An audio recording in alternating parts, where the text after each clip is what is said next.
Close your eyes for a second. Imagine you are lying on the ground, no walls around you, no roof above you, just open land, a dying fire, and a sky full of stars. It is the middle of the night. The fire is getting low, and somewhere out there, maybe 50 feet away, maybe less, something is watching you. You cannot see it, but you can feel it. Now open your eyes. That feeling you just had, that cold, quiet dread, that is not your imagination. That is a survival signal that has been passed down through hundreds of thousands of years of human history. And it kept your ancestors alive long enough to have children, long enough for you to exist right now. Tonight, we are going back to the world that created that feeling. A world where darkness was not just uncomfortable. Darkness was deadly, and the things hiding in it were real. But part one, the world that wanted to kill you. Before we go any further, we need to destroy a myth. Most people, when they picture the ancient world, imagine something like a nature documentary. Open plains, gentle herds, a few distant predators prowling the edges. Dangerous, yes, but manageable. That picture is completely wrong. The Pleistocene epoch, spanning from roughly 2.5 million years ago to about 11,700 years ago, was a different planet. The predators were bigger, faster, and more aggressive than anything alive today. And early humans were not at the top of the food chain. They were somewhere in the middle, clever enough to survive, but always one bad night away from being something else's meal. Here is who shared the dark with your ancestors. First, Panthera leo spelaea, the cave lion.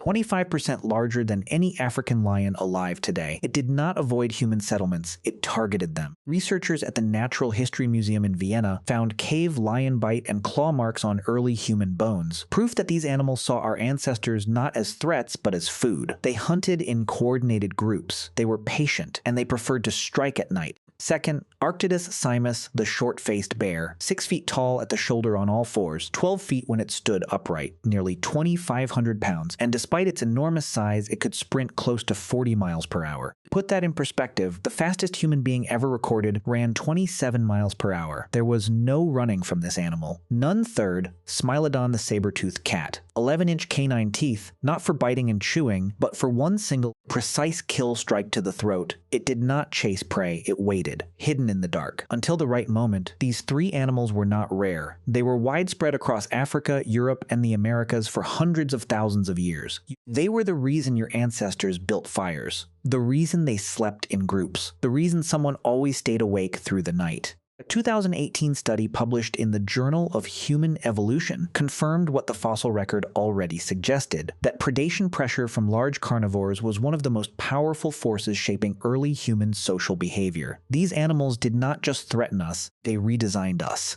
Part 2. Why the dark was the real enemy. Now here's the thing about these predators that made them truly terrifying. They were built for the night. Cave lions, saber-toothed cats, and most of the large predators of the Pleistocene were crepuscular or nocturnal, meaning they were most active at dusk, at dawn, and through the hours of darkness in between. Their eyes were designed for low light. Their hearing was sharp. They moved quietly and they moved fast. Humans, on the other hand, are not night creatures. We evolved to function in daylight. Our color vision, our depth perception, our sharpest senses, all of them depend on light. Take the light away, and we are left with average hearing, almost no useful night vision, no claws, no natural armor, and no speed advantage whatsoever. So every single night, our ancestors had to survive a shift in power. Daylight was when humans had a chance. Darkness was when the predators took over, and the human brain noticed the amygdala, the part of your brain responsible for detecting danger, began to make a very specific association over thousands of generations. Darkness equals threat. Not darkness might mean threat. Darkness equals threat until proven otherwise. Neuroscientist Joseph Ledoux at New York University has studied this fear wiring for decades. His research shows that fear responses connected to environmental triggers, like sudden darkness or a sound in the night, bypass your rational thinking completely.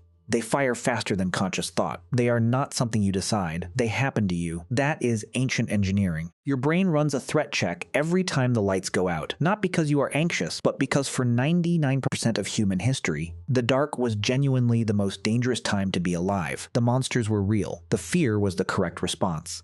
Part 3, the strategy that saved the species. So how did a slow, physically weak, clawless animal survive 300,000 years of this? The answer is not strength, it is not speed. It is something no other animal on Earth had ever used as a defense system before. Strategy. It starts at Pinnacle Point, a coastal site in South Africa where evidence of human habitation goes back 164,000 years. What archaeologists found there was surprising. Humans were not hiding deep in the safest, most isolated caves they could find. They were living right alongside the highest concentrations of predators in the region. They were not running. They had something better: fire, but not the way you picture it. Not a single warming campfire in the center of camp. Bolivian analysis of ancient hearth sites across multiple African and European locations reveals a deliberate pattern. Multiple fires, positioned at specific intervals, arranged to form a complete perimeter around the sleeping area. Every large predator on Earth carries an instinctive biological fear of fire, not a learned caution, a deep hardwired terror. No cave lion, no short-faced bear, no saber-toothed cat would willingly cross a maintained line of flame.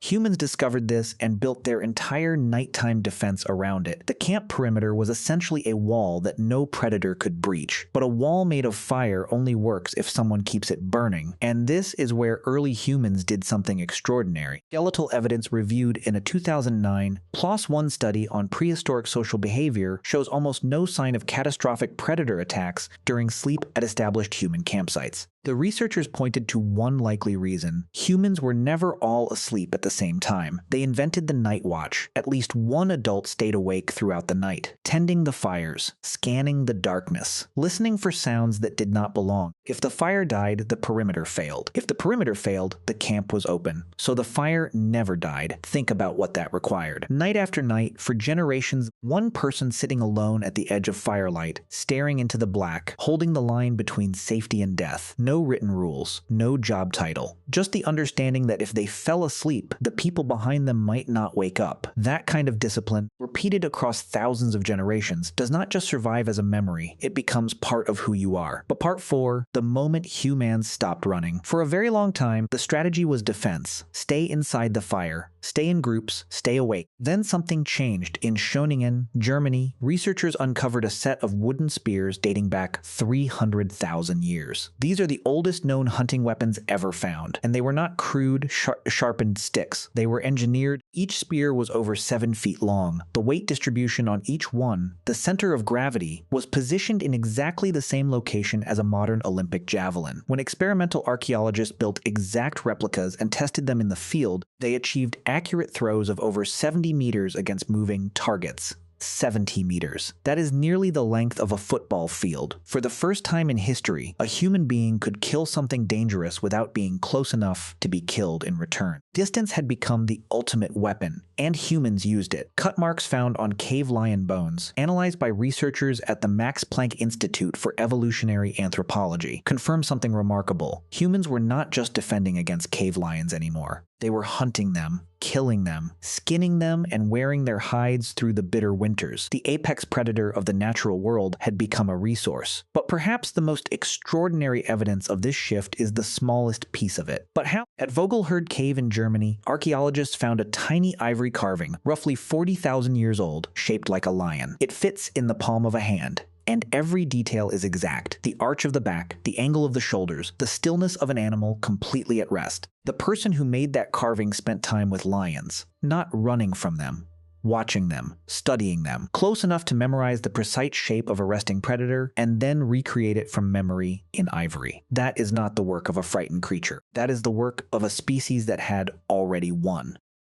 But part 5, the monsters disappear around 13,000 years ago. The cave lion went extinct. The short-faced bear followed around 11,000 years ago. The saber-toothed cat was gone by 10,000 years ago. The standard explanation is climate change, and climate did play a role. The warming at the end of the Pleistocene disrupted ecosystems and reduced prey populations. But climate change alone does not account for the speed and totality of these extinctions. Research published in the journal Science on Pleistocene Megafauna Extinction points to a second factor, one that the fossil record makes difficult to ignore. Wherever expanding human populations moved, the large predators disappeared. Not slowly, not gradually, completely. These animals had survived ice ages. They had survived catastrophic volcanic events. They had survived millions of years of environmental change. What they could not survive was organized, tool-using, fire-wielding, strategically coordinated humans who had spent 300,000 years learning exactly how to hunt them. The monsters did not fade away. They were removed by us. Go back to that image from the beginning. You on the ground. A dying fire. The dark pressing in from every direction. Something watching from just beyond the light. Your ancestors lived that moment every single night. Not once, not occasionally, every night. For hundreds of thousands of years, and they did not give up. They built better fires. They stayed awake when every part of them wanted to sleep. They made weapons and learned to hunt the things that hunted them. They turned terror into knowledge and knowledge into power. The fear of darkness you carry right now, that instinct, that quiet unease, is not a weakness. It is a message from every single one of those people. Every watchman who kept the fire alive. Every hunter who walked into the dark so that others could rest safely. They were afraid, and they did it anyway. That is the reason you are here.